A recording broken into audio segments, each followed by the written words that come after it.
Good day mga ka-GT at good morning sa inyong lahat. At ito nga po pala, syempre, ito naman po tayo mag-ensayo. Pero antay natin, baka mamayang hapon sipagin tayo. At alam nyo naman po, pahinga lang po muna tayo ngayon dahil napapasagad po sa ensayo sa darating na long ride namin mga ka-GT. At ito po ang ginawa po natin. Syempre, pag wala po sa ride at wala po sa drive, magmamarites sa mga kapitbahay. Wala po ako nakikita at naririnig dito. At may binati lang po ako dyan na naggagawa po dito sa may amin.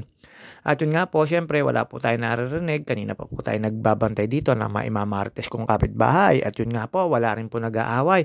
At eto na nga, may bagong issue ngayon. Viral na viral, pati po sa FB. At hindi ko po alam kung sino pong pinagmulan. At mga ka-JT, alam nyo naman po, kanya-kanya pong tanggi ngayon. Lalong-lalo na nung umuulan at ayan po yung mga kamarites ko. Siyempre, hindi ko po sila pinaglalapitan. Gawa po ng baka makahalata na kinukunan ko sila ng video at dumating po ako dito at pumunta po ako kay paring Lolong Talong. Si paring Lolong Talong ko, si John Emico Eggplant de Rosario. Ayan po, panayang marites niya tuwing umaga po yan. Nakita nyo naman po, nagkakape, hindi man lang nag-alok. Tapos ako, bibili sana ng kape, wala pala akong pera. Nakita nyo naman paring Lolong ko, panayang kape niyan. At yan, binubusit ako dyan ng kumari ko na si Jean Luzon. Nakita nyo naman po, gano'ng kapogi ang paring Lolong Talong ko. Kamukha ng pinsan sorry niya. At ayan po mga ka-JT, tindahan din po yan. At syempre, hindi tayo magpapakita. Umagang-umaga po yan, nagmamarites po tayo. Talaga nag-aabang po tayo ng mga taong ikukwento. Lalo po pagka yun, nakatalikod na sila. At syempre, medyo may kasamang pangninira, pero hindi ko po ginagawa yun, nakaharap sila. At ayan si Ate Nene, nakita nyo naman po, aga-aga rin yan, kachismisan ko yan. Kamarites ko yan, at lumampas po yung nakabike, nakita nyo po si Dabo, hindi po yung bingi. At malakas po ang pandinig noon para si Ate Sileng. At ayun nga po, eto nga po mga ka-GT, ang tagal ko po nag-aantay dito sa labas at hanggang sa tumambay po ako sa may harap ng aking tinutulugan or aking crib. Wala pa rin po ako marites, madalang po yung mga marites kasi nagpasukan na rin po yung mga estudyante, naghatid po yung mga nanay. At alam niyo na po, ito po yung isang hindi marites. Ayan, yung inaanak kong yan, si Abiru. At nakita niyo naman po yan, birthday po ng ang kapatid niya. Happy birthday, Monggo. Happy birthday sa'yo, salamat sa handa mo.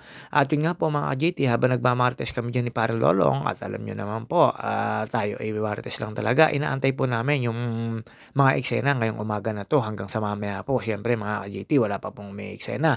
Hanggang sa mag-decide po ako, naiwan ko muna po si Pare Lolong ko habang nagkakape. Nakita niyo naman po, napakalaki nung kanyang kapihan, mga ka-JT. At yun nga po, nag-decide ako, pumunta ako dito sa may harap ng bahay na tinutulugan ko at nakita ko po yung ibang kamarites pero wala pa po sila, hindi pa po sila mamaritesan. At shoutout nga pala po kay Sir Bernard Cadyo Sensil, kay Sir Gilbert Aguirre at kay Miss Aguirre at kay Kuya Nene Stamido na The Great Mechanic. At pagkatapos po nun, kay Nene, shoutout sa'yo, at kay Elvis Puwalagaya, at kay Soiti Manalo, kay Edwin Inolba, kay paring Arnold Dabier, kay paring Eugene Palentino, at kay paring Joseph Katabang.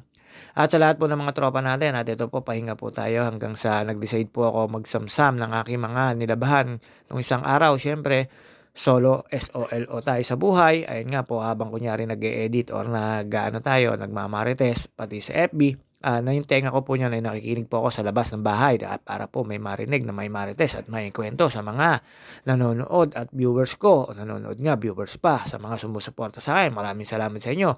Sa mga hindi ko nasa-shoutout, wag po kayong magtampo dahil po talaga naman ang hirap ng yung on the act voice over na may mga magpapa-shoutout. At shoutout din po pala kay paring Randy Rimas at kay Lou Evangelista, kay Tol Boots Andrew Rimas at kay paring Togo, sa lahat ng mga tropa natin dyan sa Bukal at yung happy nila. Shoutout sa'yo paring Marino at sa mga classmate ko dyan sa Barrio Bukal.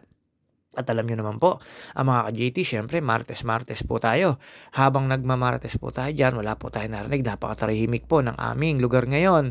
Bukod sa mga maglalaba at sa mga nasa ilog na naglalaba at mga naliligo, syempre, mga ka-JT, tahimik po itong kapitbahay ko. Wala pong nag-aaway ngayon, wala po kayo may kwento. Pasensya na po kayo. Hanggang saan nag-decide po ako, mga ka-JT, na kunin po ang mga sinampay ko kasi tuyo na. At aking tiniklop na lang po at makikita nyo po paano ako magtiklop. Pag nyo na po akong ibas. Kasi po, hindi naman po talaga ako marunong magtiklop. At nung nasamsam ko na po ang mga damit ko, para itiklopin. Pumanik na po ako dito sa taas at sumubok po uli ako na magmamarites pero wala po talaga akong makitang marites. At syempre mga ka-GT, ikot-ikot camera lang. Nakita nyo naman po napakalinis na aming kalsada. Ay ako'y natutuwa. Wala ngayon yung mga marites sa harap ng aking tinutulugan. At alam nyo naman po, joke lang din po yun. Isa rin po ako sa magiging marites. Ang pinakamasarap po sa gagawin ng marites, yung napagkwentuhan mo na pag ikinuwento mo doon sa ibang tao, may dagdag pa. Ang dami kong kilalang ganyan. Ang dami ko rin pong naku po dito po sa amin. Ang daming lumulutang na sa baha. Ang dami pong pagkatao na lumulutang sa baha sa mga nakaagits po nun. Alam nyo na po yun. At hindi rin po tayo Tupperware at hindi po rin tayo Orocan. Isa lang din po ako sa Marites mga ka-JT. Uy, may naririnig na po ako sa labas. Kaya lang po tapos na ako mag-video. Parang merong insidenteng pagmamarites pero hindi na po ako nakinig kasi saglit lang po sila nag-trash talk at yun nagpakaunawa na naman. At nagpasensya na po sila. Hindi ko po alam kung sa utang. Ang kalimitan naman pong pinag-aawayan dito, pag di utang, ay yung mga property. Nakala mo, sakop na sakop nila mga JT. Basta ako, sa mga sa akin na sumasakop ng property, inyo na. Hindi ko na para ikayaman at sali pa sa gulo nyo. At ayan po mga JT, nakita nyo naman si Oding ba? Si Ira. Napapasok po. Sabi ko, basta niloko lang po siya. Siyempre dito, sa harapan na to, nakita ko po dyan yung isang kamarites ko, si Shena Pangtima de Rosario, kapatid po yun ni John Mico Eggplant. Diyan po ako nakaupo sa motor niya. Siyempre, tambay-tambay lang po tayo. Ayan, dumadami na po yung ating mga kaibigan at mga kamarites. Pero huwag kayong maingay, mga ka-JT. Alam nyo naman po, simple-simple lang po yan. Paglampas po niya mga yan, pag-uusapan ko mag-isa yan. At ikukwento ko po sa sarili ko ang mga pinagsasabi nila mga ka-JT. At syempre, alam nyo naman po mga ka-JT dito, hindi natin pagkwentuhan ng mga bawat kapitbahay ko kasi ganun din naman po yung sinasabi nila. Minsan po naririnig ko po sila na ganun-ganun daw ang pangalan ko. Pero syempre, hindi ko na lang po sila pinapansin kasi wala naman po tayo mapapala. Kaya maging cool at mapangunawa po tayo. At ayan po mga ka-JT, si Ate Gigi, tinanong ko po siya kung may overtime sila dahil po talagang sila yung mga street sweeper na napakasisipag po. At yun nga po, sabi Sunday patawag sila dahil po kailangan maglinis. At syempre mga ka-GT, tuloy-tuloy lang po tayo sa pagmamarites. Dumadami na po yung mga ikukwento ko ngayon. Sa mga taga rito po sa amin, kilala po nyo yan, mga lumalampas na yan. Hindi ko po maimarites kasi mga tiyahing ko, tapos pinsan, pero minsan, naimamarites ko sila, lalo pagka narinig ko na minamarites ko sila. Hindi nila alam na naririnig ko sa mga salita nila na ako ang pinag-uusapan nila. Minsan naganti ako, sinisiraan ko pa sila. Lakok po mga ka-GT, ang hirap po na may kapitbahay na marites na kagaya ko.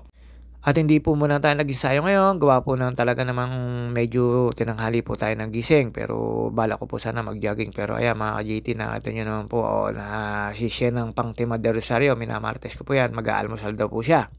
At syempre mga ka-JT, yun nga po, tuloy ko po na hindi po tayo nag-ensayo kasi po medyo tinanghali tayo ng gising at tinamad po tayong pumidal. Magja-jogging po sana ako ngayon. Ang layo naman po ng paliwanag mo, JT, magja-jogging tapos sa bike. At yun nga po, bala ko po mag-walking sa UP, hindi na po natuloy kasi medyo nilamig po tayo, napatuloy po ng tulog. At mga ka-JT, nagising po tayo, 6 AM na, medyo wala na po tayo viewing sa UPLB, wala na po tayo makikita at may mamarites. At kaya dito po ako, syempre na-miss ko magmarites, kaya po ito na po tayo. Habang nag-aantay po tayo dyan, hindi ko na po napigilan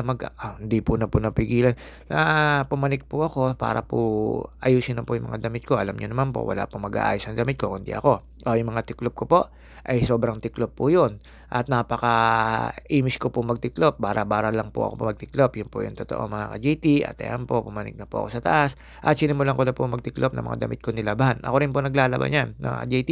Ang inuna ko lang po, towel. Ay, mali po. Ang inuwan ko pala ay mag-Facebook at manood at baka may mamarites doon.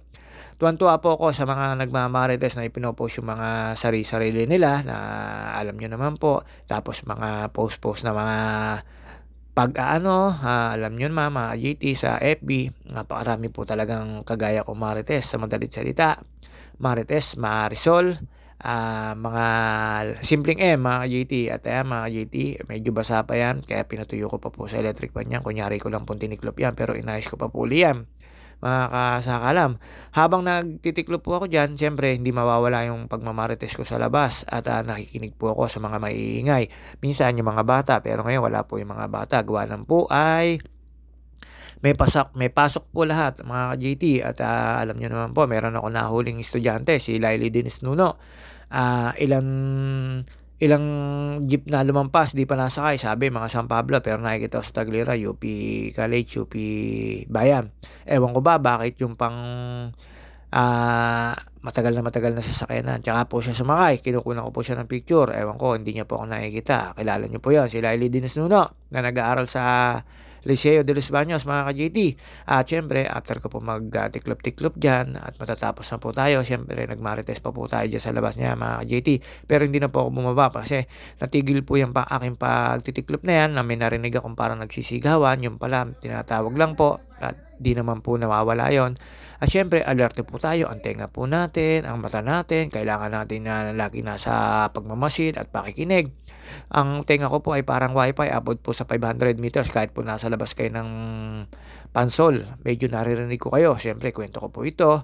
At napakasarap naman po na nakikinig din ng mga nagmamarites. Yung kala mo napaka-perfectong mga tao.